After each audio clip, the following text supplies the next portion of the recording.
અને મહીસાગરમાં બુટલેગરો જાણે કે બેફામ બન્યા છે। દારૂ લઈને ભાગવાની ફિરાકમાં અકસ્માત સર્જાયો।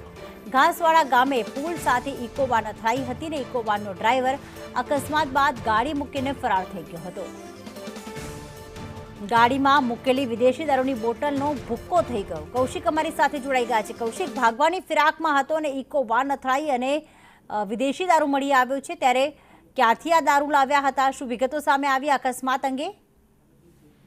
ચોક્કસથી મહીસાગર જિલ્લાના સરહદી વિસ્તારમાં કહી શકાય કે એક બાજુ મધ્યપ્રદેશની બોર્ડર લાગે છે, બીજી બાજુ રાજસ્થાનનો સરહદી વિસ્તાર લાગે છે, જ્યાંથી ગુજરાતની અંદર દારૂ ઘૂસડવા માટે અનેક જે એરિયાઓ છે તે પ્રયત્ન કરતા હોય છે ને જે હેરાફેરીના કારણે જ ગુજરાતમાં અહીંથી દારૂ ઘૂસાડવાનો પ્રયત્ન કરતા હોય છે। પરંતુ મહીસાગર જિલ્લા પોલીસ દ્વારા અહીંયા અલગ અલગ 5 થી 6 જગ્યાએ ચેકપોસ્ટ ઊભી કરવામાં આવી છે, તેમજ એલસીબી એસઓજી સહિતની ટીમોની રચના કરીને જ્યારે દારૂ પર વોચ રાખવામાં આવી રહી છે, ત્યારે આવા જે ઇસમો છે તે મહીસાગર જિલ્લામાંથી સીધા પસાર થતા હતા। તે સમયે પોલીસે જ્યારે પીછો કર્યો હતો ત્યારે આ જે દારૂ ભરેલી ઇકો ગાડી હતી તે અચાનક જ કડાણા તાલુકાના ઘાસવાડા ગામ પાસે ઠોકાઈ હતી ને જેનો ડ્રાઈવર જે છે તે ગાડી મૂકીને પલાયન થઈ ગયો હતો। જોકે આ બાબતે મહીસાગર જિલ્લા પોલીસે આ ઇસમો સામે ગુનો નોંધીને આગળની કાર્યવાહી હાથ ધરી છે।